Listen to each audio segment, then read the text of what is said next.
What's going on, you guys? Alex Jason back here with a brand new video. Hopefully having a great day, afternoon, or night, wherever you guys are on this world. And can the Boston Celtics do it again? What do I mean by that? Well, last night they beat the 76ers 95-86 in Game 6 in Philadelphia to send it to a Game 7. The Boston Celtics were down 3-2 against the 76ers. If you saw a previous video from a few days ago, I was just pissed, to say the least. I was pissed in the Celtics' performance in Game 5. Just lackluster, no effort, no intensity on any areas of the game. From defense to offense to hustle plays, the 76ers had them beat. Then in Game 6, it was basically pretty much completely different. We jumped out to a quick lead, then the 76ers closed the gap. It was pretty close the rest of the game. Even the 76ers took a lead in the third quarter. I had my heart racing. I almost needed blood pressure medicine. I might even need some for Game 7. But then Jason Tatum decided to show up.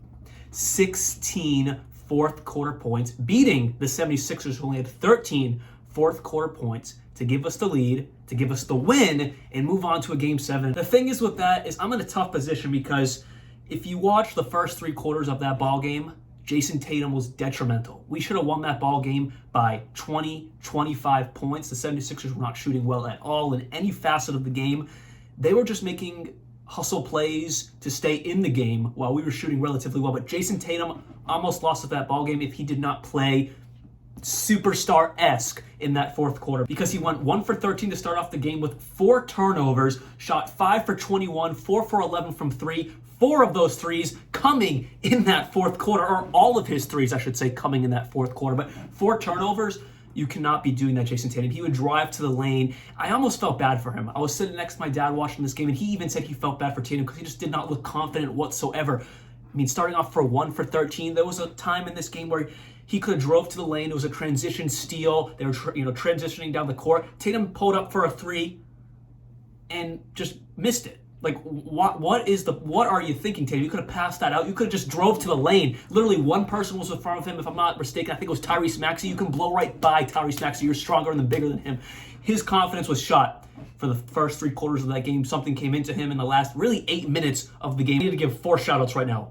Marcus Smart, Jaylen Brown, Malcolm Brogdon, and Time Lord Robert Williams. Let's start off with Time Lord Robert Williams with 10 points, 9 boards, 2 blocks. He was making hustle plays. He played 28 minutes. It felt like he was out there for all 48 because every time he was on the court, it was so impactful. In each minute, he actually started, which is a great adjustment for Joe Mazzulla. Great job, Mazzulla changes. That was a very good job, Joe, because people say he doesn't make any adjustments. He made an adjustment. Mazzulla was loud last night, and fantastic adjustment to start off the game. But point being, Robert Williams, his 28 minutes on the court were all extremely impactful minutes. Not 1 minute went by where he was not trying to make hustle plays, grabbing a board, getting a block, getting some points. He kept us in this ball game. Marcus Smart with 22 points, led the team with 22 points, 7 rebounds, 7 assists, 2 steals, doing his Marcus Smart things out there. He was definitely the player of the game for us because without him, we would have lost that game. Tatum could have done what he wanted to in the fourth quarter, but if Marcus Smart did not get those 22 points in that ball game, 7 assists, 7 rebounds, 2 steals, we would have been out of that ball game for sure because he was our leading scorer. What do you expect? He saved the night for us. And then Jaylen Brown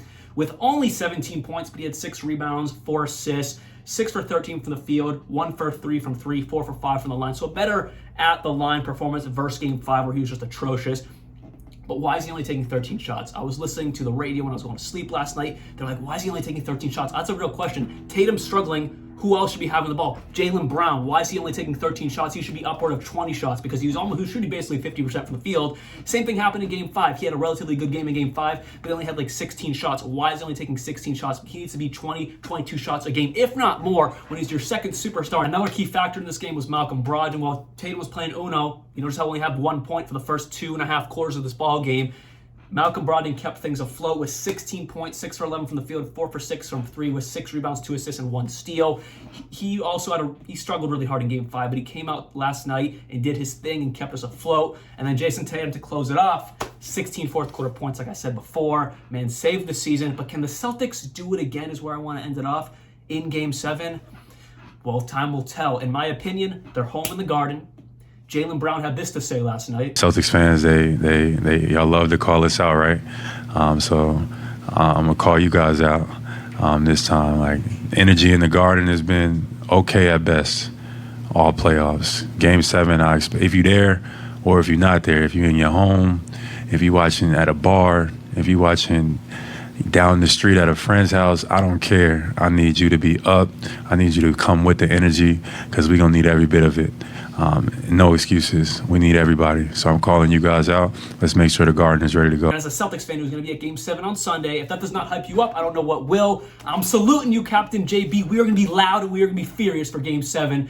And I think they're going to come out on top. I mean, it's going to be home in the Boston Garden. That did not fare well for them in Game 1 or Game 5, but Game 7, there's nothing after Game 7 if you lose. It's not like you have enough time to come out and win. Game 7 is it. And if they do not win that ball game, it's going to be a long offseason for the Celtics. That is all I have for you guys today. Hopefully my next video on the Boston Celtics will be they did it again, and we're moving on to the Eastern Conference Finals, or they fell apart and we don't make it to the Eastern Conference Finals. But that is all I have, and like always, peace out.